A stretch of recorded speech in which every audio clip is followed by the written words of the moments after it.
So the Suns fired their coach. The Mavs had a very interesting post-game press conference. By the way, that series is also tied 1-1. Jason Tatum is the Michael Jordan of Tobias Harris. That series is also tied 1-1. And Jaylen Brown still cannot dribble with his left hand. So much stuff going on in the NBA right now, but first I want to thank the sponsor of today's video, PrizePicks. A couple of things I want to point out here right at the beginning. We have this Caitlin Clark free square for her WNBA debut. And if you feel like you have a decent idea of what may or may not happen in some of these NBA playoff games, you can pick more or less for each of these numbers like we talk about all the time on PrizePicks, and you can put this free square on there and then wait a couple of days, and that free square will go through, and then if you hit all those other selections, you will win. So just keep that in mind as we get closer to Caitlin Clark's WNBA debut. All she has to do is score 1 point in her debut, and this is a free square selection for you, and you can use that even right now, days before the game actually happens. And if you want to get started on PrizePicks as well, you can click the link in the description and get a 100% deposit match up to $100 when you use code SPORTING. Now, if you've never used PrizePicks before, you can see all these numbers behind me. Essentially, it is you against these numbers. You pick more or less for each of these, you put them together in a selection, and if you get them correct,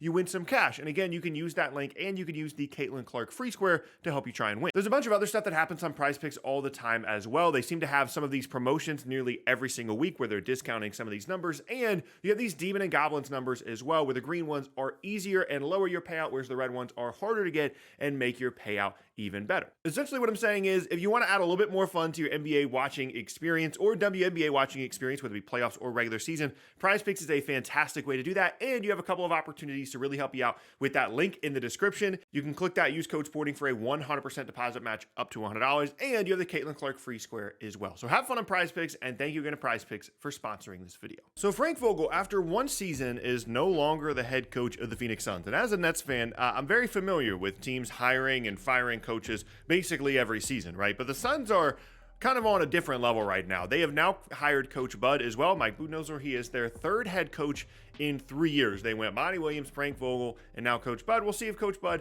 can last more than one season, because the interesting thing is Monty Williams made a finals not long before he got fired. Frank Vogel won a title in 2020, then he got fired. Coach Bud won the title in 2021. He's probably going to get fired as well. And this kind of blew my mind as well. Kevin Durant is on his 7th NBA head coach since 2019, now that Frank Vogel has been fired. And on one hand, I did see a lot of frustration from Suns fans throughout the season about Vogel, about some of the strategies employed, rotations, all that stuff. And anytime you have a disappointing season and you have a star-studded team like the Suns do, that you can't really make any other real significant changes, the coach is going to be kind of the first place you look, right? And it seemed like there were reports after the season that Kevin Durant was unhappy with, especially the offensive side of the ball under Frank Vogel. And obviously, Coach Bud is known as more of an offensive coach, certainly more so than Vogel. But it's just interesting how much things can change, right? Because when Coach Bud got fired from Milwaukee, all these Bucks fans were saying, oh my gosh, he's terrible, we need to get rid of him, this is just not going to work. Then they've gone through 2 coaches now since, and neither of them seem to have been better than Coach Bud. Now you can argue about how good the 2021 title run was and da-da-da-da, but essentially it's just interesting how you just wait a little bit as a head coach, and all of a sudden now you have all these opportunities. And it is a pretty interesting opportunity for Coach Bud now, because you can say what you want about the star-studded situation in Phoenix. Still a lot of talent there. You still have Kevin Durant, you still have Devin Booker, and despite the roster struggles there are a lot of coaches that would have signed up for that. If I was a coach, I certainly would sign up for it, because it's pretty likely that one of two things is going to happen if you coach Bud. Either you're going to be good, you're going to win 50 to 55 games, maybe make a nice run in the playoffs, maybe even make the finals next year. Who knows? Maybe the Timberwolves were just really good, and that's why they got swept. Or it's going to be disappointing. You're going to win like 48 games, and then you're going to get fired, and then you're going to get paid for the rest of your head coaching contract, just like Monty Williams and Frank Vogel. Seems like a win-win. Now, does this change anything ultimately for the Suns? Probably not. I kind of see Vogel and Coach Bud as basically on the same level. Obviously very different as coaches, but I don't know that this changes a ton for the destiny of the Phoenix Suns. But like I said, given their roster situation, it was kind of the only change they could make. Now let's talk about Thunder Mavs. This is not going to go in the video. The screenshot is. The video itself is not, because I want YouTube to like me. So just go to the tweet if you want to see it. But you guys want to talk about the actual game? Okay, let's talk about the actual game. So Mavs Thunder, very, very interesting game, because I talked about this in the previous video. I think the Thunder are just better. I think the Thunder have been kind of underrated throughout the postseason. But the Mavs played extremely well, and this is the first time the Thunder have lost in the postseason, certainly in OKC. A couple of things that happened here. At the beginning of the game, Luka looked like pretty healthy, looked pretty good. He was hitting all these step back threes. I think he had 16 points in the first quarter. And that kind of changed everything for the rest of the game because he only had 13 the rest of the game. He finished with 29 after 16 in the first quarter because OKC really started to focus on Luka in a way that they didn't really in the first game. They didn't in the beginning of the second game either. They were okay letting Luka try and create a little bit on a bum knee. But once they realized, oh, okay, this might be a Luka night. We don't want to have 40 dropped on us. They started to trap him a lot more, and it got a lot of other guys open looks. PJ Washington was awesome. They hit a ton of shots. OKC struggled from three. And at the end of the day, Dallas tied up this series, and they have a chance, obviously, depending on how well they play at home, to go up 3-1 when the series comes back to Oklahoma City. Dallas played extremely well. It was a little bit of a weird Kyrie game. He was active and involved, but scoring-wise, it was a little bit weird. But they got contributions from other guys because of all the doubling of Luka. Well done by Dallas. I want to talk about OKC as well. Is Josh Giddey worth playing at this point if you're the Oklahoma City Thunder? He continues to start games. He's like the modern-day Thabo Sefolosha at this point, which you're going to start, probably not going to play that much the rest of the game except for the beginning of the first half and the beginning of the second half. Difference here was he didn't start at the beginning of the second half. Aaron Wiggins did, who has been awesome in this series. The Thunder have done this all year long in that spot where it's like Isaiah Joe, Aaron Wiggins, a handful of other guys. They just kind of throw some guys at that spot trying to find the fifth starter if Josh Giddey doesn't finish the game. And it's been Aaron Wiggins lately. And to no fault of the coaching staff, I think this is going to be a change that we're going to see moving forward because I think they realize, hey, we could use Josh Giddey. We could use his size. We could use his rebounding. But if he's just going to be a zero on offense, not be confident at all, we're going to make some changes, right? You can look at some of the plus-minus numbers. You can look at a ton of stuff for Josh Giddey's performance so far in the series, and all of it just says he has not been good enough. And for a Thunder team that has ideas of potentially making the finals this year, they have to figure out that spot. I would be shocked if Josh Giddey starts Game 3 on the road in Dallas. And quite frankly, given the way some of their other options are playing, Aaron Wiggins, Isaiah Joe, I don't know if he should be playing very much, if at all. I understand that's a drastic change for them to make for a guy that did play, 25 plus minutes a game, most of the games during the year this year, but he's just not really giving them anything. And offensively, it makes them so much easier to guard because he's like the only guy that plays that can't shoot. And he had, a little bit of a hot shooting stretch towards the end of the season. That has completely gone away. And again, I would just be shocked if OKC goes away or doesn't go away from Josh Giddey going into Game 3. One other thing I want to throw out here on Dallas before we move on to Cavs Celtics. I'm not saying that this is true, and I know that Tim Hardaway Sr. has been a pretty vocal guy about the Mavs in the past.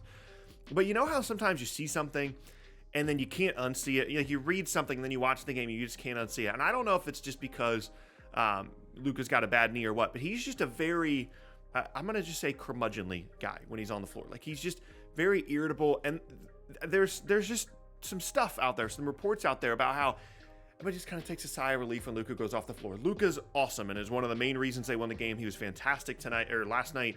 Like I said, the way he was facilitating when they were trapping him, all that stuff.